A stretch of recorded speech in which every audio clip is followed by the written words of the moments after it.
बिस्मिल्लाहिर्रहमानिर्रहीम बिस्मिल्लाहिर्रहमानिर्रहीम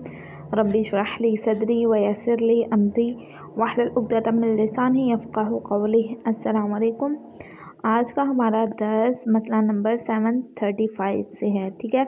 अगर इससे ऊपर नीचे कहीं से हुआ तो मुझे बता दीजिएगा, क्योंकि काफ़ी टाइम बाद क्लास हो रही है तो मुझे तो यहाँ से ही लग रहा था। ठीक है, कह रहे हैं अगर नमाज का वक्त इतना तंग हो कि नमाज के बाद मुस्तहब अफ़आल अदा करने से नमाज की कुछ मिकदार वक्त के बाद पढ़ती हो तो ज़रूरी है कि मुस्तहब अमूर को छोड़ दें। मसलन अगर कुनूत पढ़ने की वजह से नमाज का कुछ हिस्सा वक्त के बाद पढ़ना पड़ता हो तो ज़रूरी है कि कुनूत ना पढ़े, और अगर फिर भी कुनूत पढ़ ले तो इसी सूरत में नमाज सही होगी जब कम से कम एक रकअत नमाज वक्त में पढ़ी जा सकती है। अब यहाँ पे कह रहे हैं कि नमाज़ पढ़ने के लिए सिर्फ एक रकअत का ही टाइम था, मतलब ख़त्म होने वाला था नमाज का टाइम, तो इतना कम वक़्त है कि आप सिर्फ एक रकअत ही पढ़ सकते हैं। तो आप ऐसा करें कि जो मुस्तहब अफ़आल है ना वो छोड़ दें अमूर को। जैसे मुस्तहब है कि आप हर उसमें मतलब रुकू में जाने के बाद वो पढ़ें, दुरूद पढ़ें, और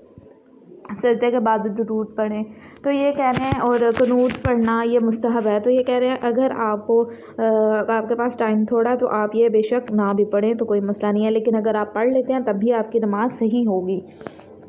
फिर कहना है जिस शख्स के पास नमाज की फ़कत एक रकत अदा करने का वक्त हो, इसे चाहिए कि नमाज अदा की नीयत से पढ़े, अलबत्ता इसे जानबूझकर नमाज में इतनी ताख़ीर नहीं करनी चाहिए। ठीक है, जो शख्स सफ़र में ना हो, अगर इसके पास ग़ुरूब आफ्ताब तक 5 रकत नमाज़ पढ़ने के अंदाज़े के मुताबिक वक्त हो तो इसे चाहिए कि ज़ोहर और असर दोनों नमाज़ें तरतीब से पढ़े, लेकिन अगर इसके पास इससे कम वक्त हो तो ज़रूरी है कि सिर्फ असर की नमाज़ पढ़े और बाद में ज़ोहर की नमाज़ पढ़े कज़ा करके। और इसी तरह अगर आधी रात तक इसके पास 5 रकत पढ़ने के अंदाज़े के मुताबिक वक्त हो तो इसे चाहिए कि मगरिब और इशा की नमाज़ तरतीब से पढ़े, और अगर वक्त इससे कम हो तो ज़रूरी है सिर्फ इशा की नमाज़ पढ़े और बाद में अदा और कज़ा की नीयत के बगैर नमाज़ पढ़े मगरिब की। अब यहाँ पे वो यही बात कर रहे हैं कि इतना वक्त है कि आप 5 रकत सिर्फ नमाज़ पढ़ सकते हैं, तो क्या करेंगे, ज़ोहर और असर की तरतीब के साथ, यानी पहले ज़ोहर और फिर असर की पढ़ेंगे। लेकिन अगर वक्त इतना ज़्यादा कम है कि आपको पता है कि भाई मैं इतनी नमाज नहीं पढ़ सकता, तो सिर्फ पहले असर की पढ़ेंगे और बाद में ज़ोहर की। इसी तरह मगरिब और इशा का भी यही बता रहे हैं। ठीक है, इसके बाद कह रहे हैं जो शख्स सफ़र में हो, अगर ग़ुरूब आफ्ताब तक इसके पास 3 रकत नमाज़ पढ़ने के अंदाज़े के मुताबिक वक्त हो तो इसे चाहिए कि ज़ोहर और असर की नमाज़ पढ़े, और अगर वक्त इससे भी कम वक्त हो तो ज़रूरी है कि सिर्फ असर की पढ़े और बाद में ज़ोहर की कज़ा करे। और आधी रात तक इसके पास 4 रकत नमाज़ पढ़ने के अंदाज़े के मुताबिक हो तो इसे चाहिए कि मगरिब और इशा की नमाज़ तरतीब से पढ़े, और अगर नमाज के 3 रकत के बराबर वक्त बाकी हो तो ज़रूरी है कि इशा की नमाज़ पढ़े और बाद में मगरिब की नमाज़ बजा लाए, ताकि नमाज मगरिब की 1 रकत वक्त में अंजाम दी जाए। और अगर नमाज की 3 रकत से कम वक्त बाकी हो तो ज़रूरी है कि पहले इशा की नमाज़ पढ़े और बाद में मगरिब की नमाज़ अदा और कज़ा की नीयत से किए बगैर पढ़े। और अगर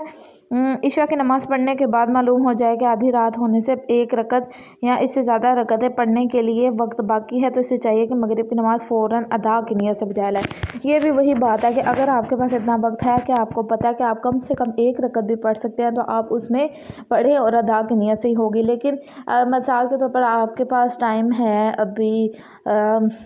आधा घंटा मतलब नमाज का वक्त ख़त्म होने में, तो आपने क्या करना है, उसमें पहले जो उनसे आती है, चाहे वो नमाज ज़ोहर है या नमाज मगरिब है, तरतीब के साथ ही पढ़ेंगे। ठीक है, तकरीबन एक जैसे ही आ रहे हैं, इतना मुश्किल नहीं है। अगर कोई भी फिर भी आपको सवाल हुआ तो मुझसे पूछ लीजिएगा।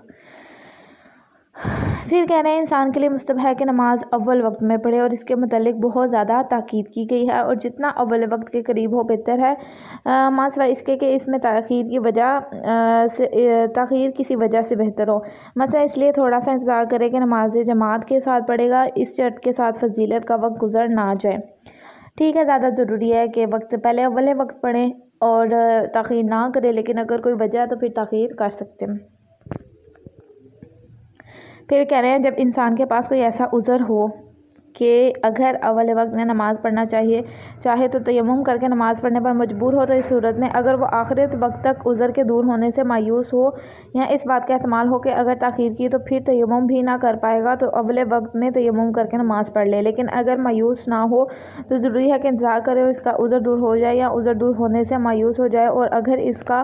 عذر دور نہ ہو تو آخر وقت میں نماز پڑھے۔ اور یہ ضروری نہیں کہ اس قدر انتظار کرے کہ نماز کے صرف واجب افعال انجام دے سکے، بلکہ اگر اس کے پاس مستحبات مثلاً اذان، اقامت اور قنوت کے لیے بھی وقت ہو تو تیمم کر کے ان مستحبات کے ساتھ نماز ادا کر سکتا ہے۔ اور تیمم کے علاوہ دوسری مجبوریوں کی صورت میں اگرچہ عذر دور ہونے سے مایوس نہ ہوا ہو، اس کے لیے جائز ہے کہ اول وقت میں نماز پڑھے، لیکن اگر وقت کے دوران اس کا عذر دور ہو جائے تو بعض صورتوں میں بھی ضروری ہے کہ وہ دوبارہ نماز پڑھے۔ اب دیکھیں اتنا لمبا انہوں نے بتایا، لیکن اس میں صرف ایک بات ہو رہی ہے کہ اگر نماز کا وقت ہو گیا، ٹھیک ہے، اور آپ پہلے وقت میں صرف تیمم کر کے نماز پڑھ سکتے تھے، آپ کے پاس جو ہے کوئی عذر تھا، مثال کے طور پر کوئی چوٹ لگی تھی یا کچھ بھی، آپ نے کیا کیا، اس کے بعد دو چیزیں آتی ہیں۔ ایک یہ کہ اگر آپ انتظار کرتے ہیں آخری وقت تک، نماز کے آخری وقت تک انتظار کر کے آپ کو پتہ ہے کہ میرا عذر دور ہو جائے گا، مثلاً پانی نہیں تھا، آپ کو پتہ ہے کہ شاید پانی مل جائے، تو آپ انتظار کریں گے۔ لیکن اگر آپ کو اس بات کا یقین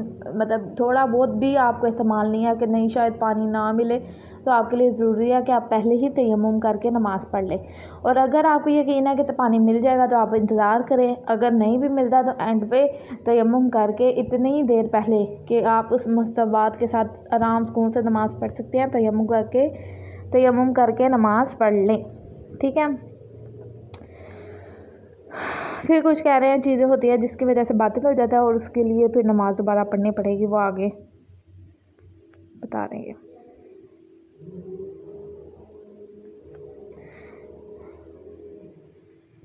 کہہ رہے ہیں کہ اگر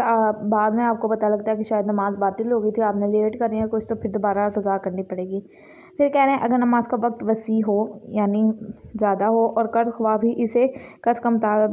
مطالبہ کر رہا ہو، تو اگر ممکن ہو تو ضروری ہے پہلے قرض ادا کرے اور بعد میں نماز پڑھے۔ اور اگر کوئی ایسا دوسرا واجب کام پیش آ جائے جسے فوراً بچا لانا ضروری ہو تو اس کے لیے بھی یہی حکم ہے۔ مثلاً اگر دیکھے کہ مسجد نجس ہو گئی ہے تو ضروری ہے کہ پہلے مسجد کو پاک کرے اور بعد میں نماز پڑھے، اور اگر مذکورہ بالا دونوں صورتوں میں پہلے نماز پڑھے تو گناہ کا مرتکب ہوگا، لیکن نماز صحیح ہے۔ اب یہ کہہ رہے ہیں کہ دیکھیں قرضہ لینا واپس کرنا کتنی زیادہ بڑی بات ہے، کہ اگر کوئی قرضیہ آپ کا آپ نے کسی سے قرضہ لیا، وہ آپ کا قرضہ لینے آیا تو آپ نماز سے پہلے اس کا قرضہ ادا کریں اور پھر نماز پڑھیں، ٹھیک ہے۔ اسی طرح اگر مسجد وغیرہ نجس ہو گیا کچھ، تو اس پر واجب ہے کہ پہلے مسجد کو پاک کرے اور پھر نماز پڑھے۔